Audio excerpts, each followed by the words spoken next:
पुणे जिल्ह्यातील मुळशी तालुक्यातील वेद मारणे या चिमुकल्याने आपल्या कवितेतून मुख्यमंत्री देवेंद्र फडणवीस यांच्याविषयीचं प्रेम, आपुलकी आणि विश्वास व्यक्त करत त्यांना वाढदिवसाच्या शुभेच्छा दिल्यात. आमचे देवेंद्र काका दिसतात छान, हसतात छान. देवेंद्र काका तुमचा रुबाब खूप न्यारी. आम्हा लहान मुलांसाठी होता तुम्ही बिस्किट खारी. महाराष्ट्राचे स्वप्न पूर्ण करण्यासाठी तुम्ही घेता कष्ट भारी.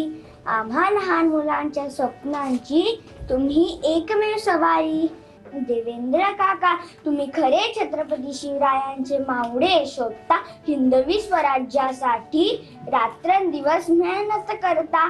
स्वतःचा विचार न करता कायम लोकांसाठी जगता. कसे हो काका तुम्हाला जमते स्वतःचे मन मारून नेहमी लोकांच्या मनाचा विचार करता. आमचे देवेंद्र काका दिसतात छान, हसतात छान.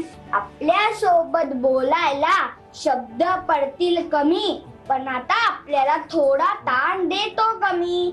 जातो मी आपल्या घरी, पण काळजी करू नका, कारण तुम्हाला त्रास द्यायला मी पुन्हा येईल. कारण आमचे देवेंद्र काका दिसतात छान, हसतात छान, कामही करतात खूपच छान.